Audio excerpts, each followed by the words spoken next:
You're watching ChillyBoy Productions. I'm Larry ChillyBoy Chilson, and this is my top 10 worst movies of 2024. Now, before we get into this countdown, make sure to go ahead and click that subscribe button down below so that you can chill with me on each and every one of my latest videos. And with the way that 2024 ended up going, yeah, we're gonna have to talk about the worst, aren't we? It's right in line with the rest of the world right now, huh? I know every year it's a hot button debate on should we or shouldn't we do worst of the year lists anymore. Well, I'm here to tell you, here on ChillyBoy Productions, I'm gonna do my worst of the year list. It just is what it is. If by some chance one of these big filmmakers happens to stumble upon my tiny little channel with my little video, I'm sorry if you feel some type of way that I personally didn't enjoy your film, but maybe this is a great chance to reevaluate and improve. Otherwise, this is just my personal list. If you, as a viewer, happen to enjoy any of the films I mention here, good on ya. I'm actually happy because at least somebody enjoyed them. And look, while I did see over 160 films this year, I certainly didn't see everything. So I'm sure there will be lots of terrible movies that came out in 2024 that aren't going to be appearing on my list. And I look forward to hearing your personal lists in that comment section down below. So without further ado, it's time to talk about those films that made heartbreak feel, well, like actual heartbreak in the movie theater this year. So kicking things off at number 10, I have Imaginary, the Blumhouse horror film that was, but actually really was not at all about a little teddy bear.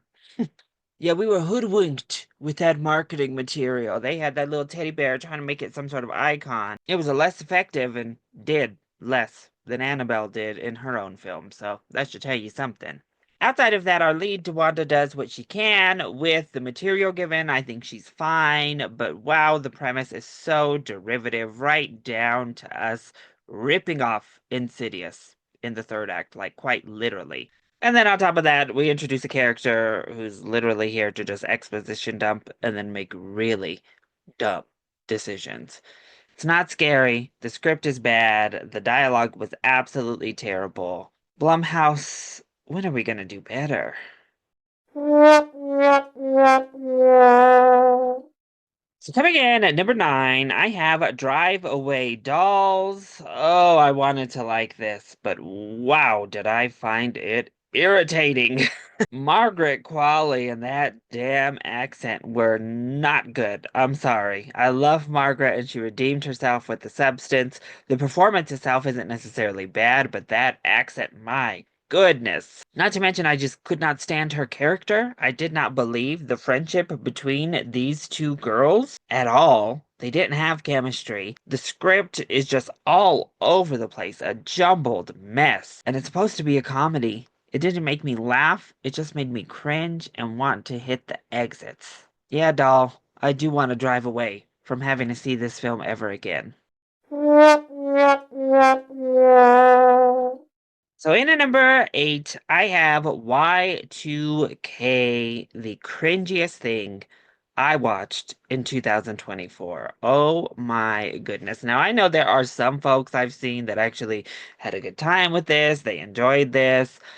Good on ya, but my God, I literally was just cringing from start to finish. I could not wait to get out of here. I was so uncomfortable watching this movie because what in the world? This is millennial cringe. This is what they're talking about. Like, y'all just put it into a film and gave the folks the ammo to come at us because what the hell? I think I chuckled once throughout this entire film. It was not funny at all. The characters were all super annoying and one note completely flat. It turned into this weird misguided redemption piece for Fred Durst and Limp Bizkit. Yeah, I don't know what the hell this was. Not scary, not funny, nothing new, nothing original, just the same old shit that we've been hearing about technology. And yet this was happening in the year 2000 when we actually weren't all that dependent on technology. But I digress. Some things are just better left to the nostalgia of our mind, and Y2K was certainly one of them. Riding his sleigh into number 7 on my list, I have Red One. If there had been literally any fun to be had for me in this film, Red One would have fell just in that kind of mid territory. Unfortunately, I found it a complete slog to get through. I was trying not to fall asleep because I found it so boring. Visually, it wins the prize of the single ugliest film I saw in 2024. How do you make a Christmas holiday action film this dreary and muddled and gross? Where is the color? Where is the joy? Where is the Christmas spirit? Speaking of Christmas spirit, there's none here. It doesn't feel like a Christmas movie. Why would you even want to watch this at Christmas? We have this skinny Santa who is literally just chained up for the entire film by a very underwhelming villain played by Kiernan Shipka, who I think was very miscast here. The Rock and Chris Evans have somewhat chemistry together, but their characters, no. Particularly Chris Evans' character is really irritating, and the journey he goes on throughout this film is fully unwarranted. Honestly, I think if we had focused on the relationship between Dwayne The Rock Johnson's character and Santa Claus and The Rock's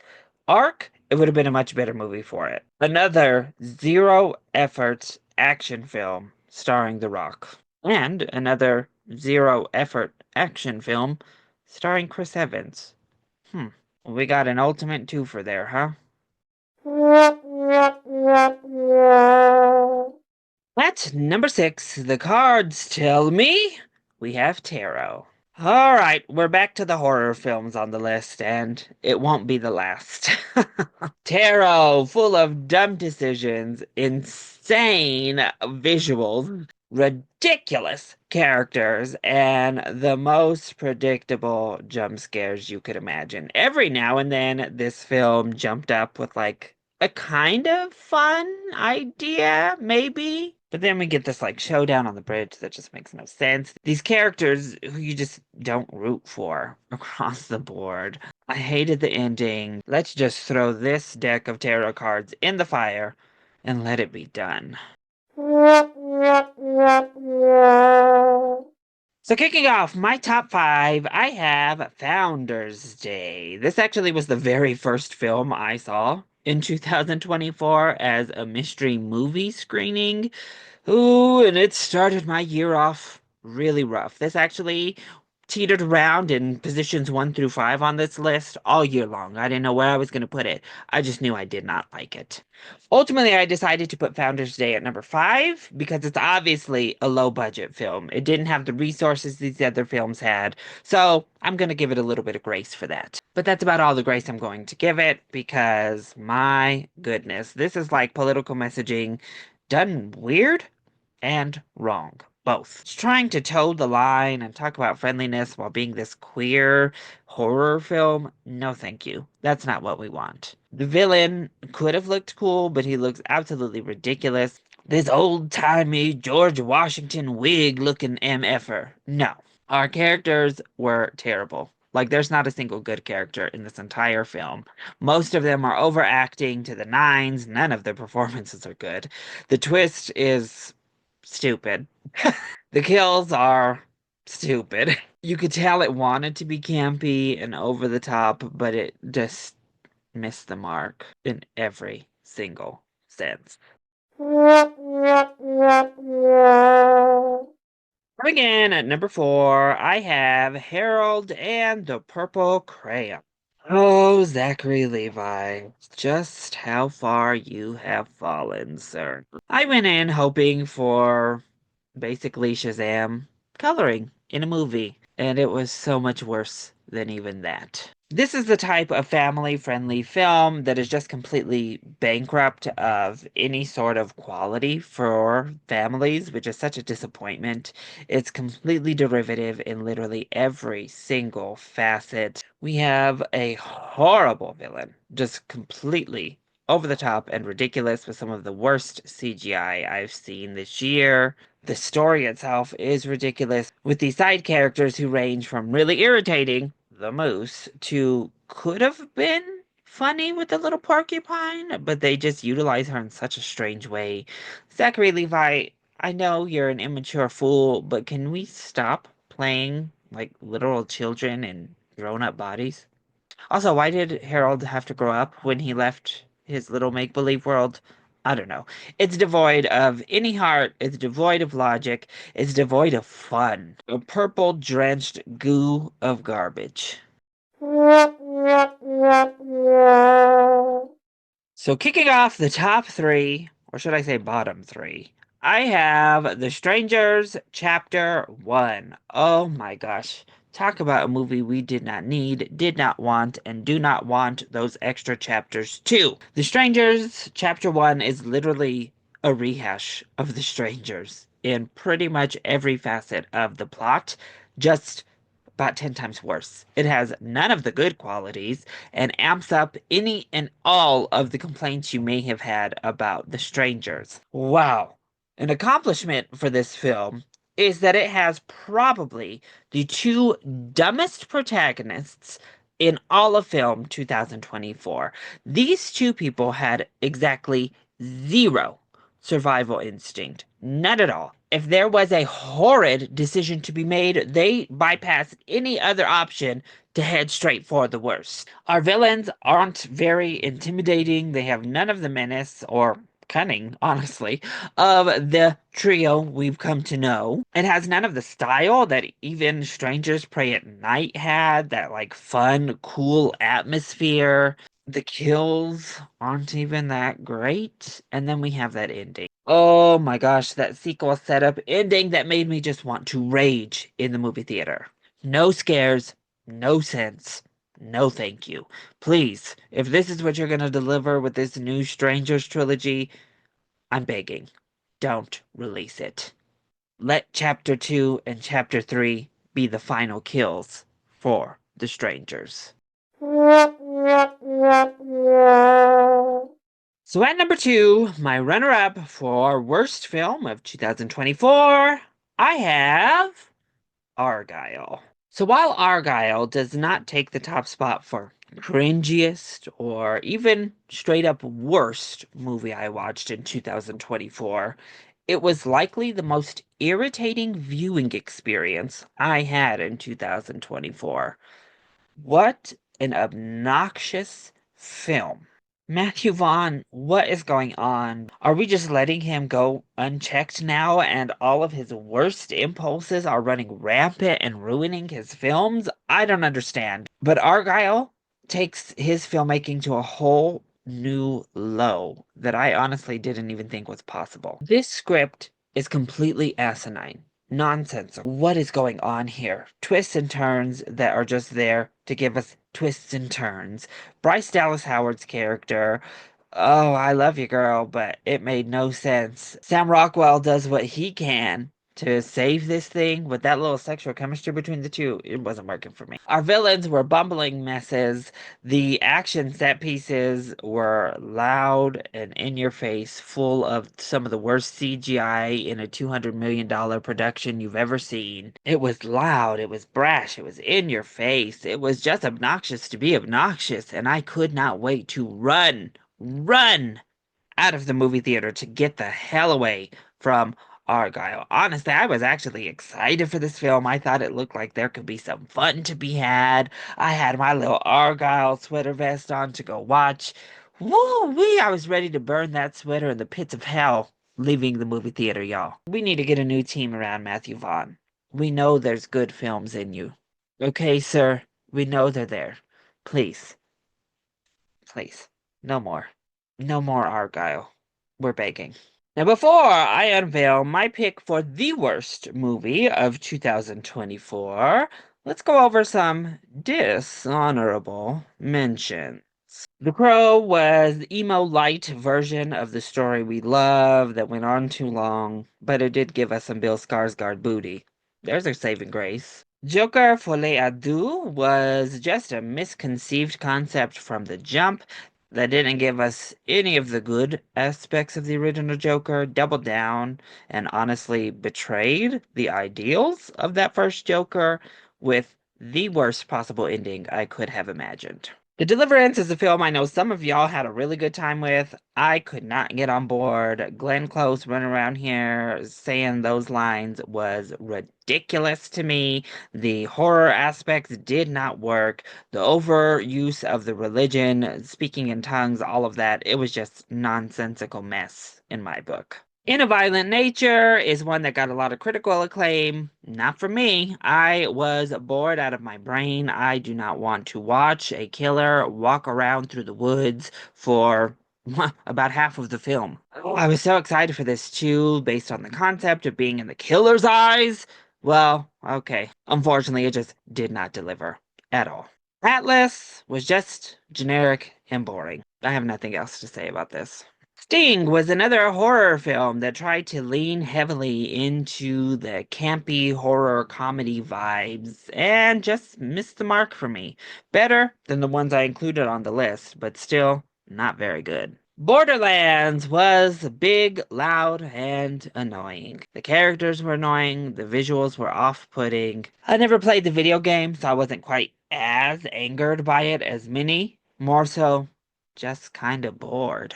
And then finally, barely missing the list was Night Swim. Yep, Blumhouse again.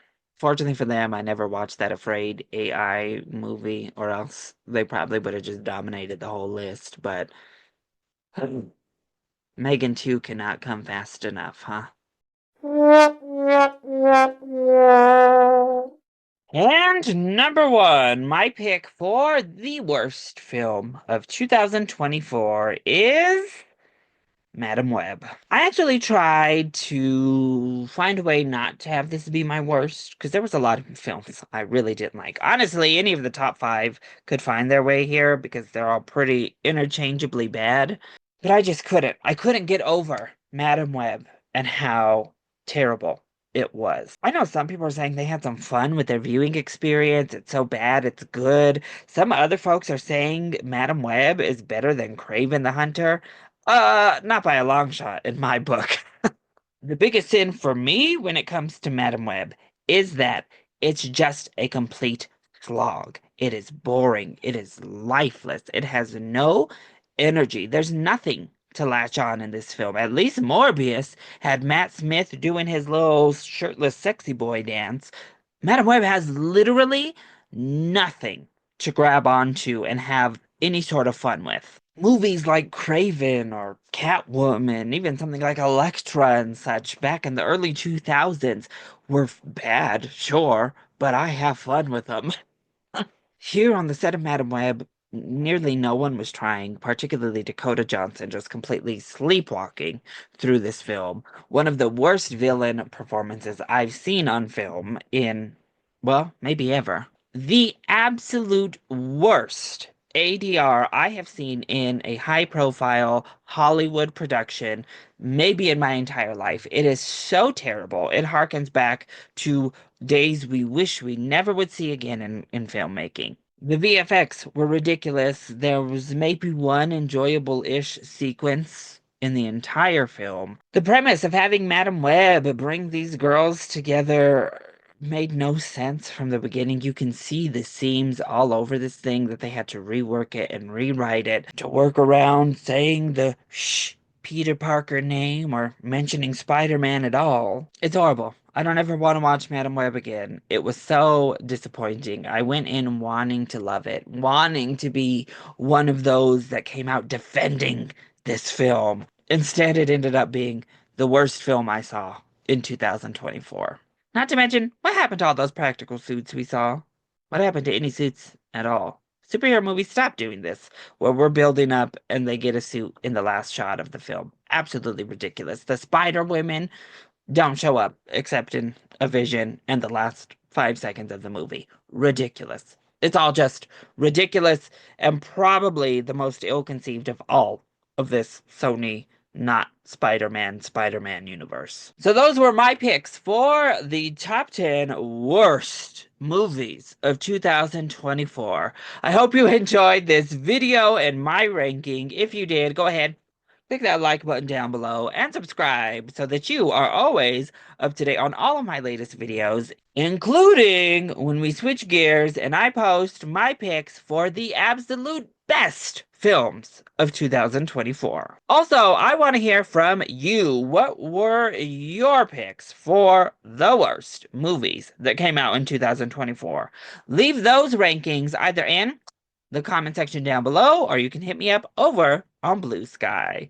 I love you all so much for your continued support. Mwah! Thank you for watching, and we'll see you next time. Bye.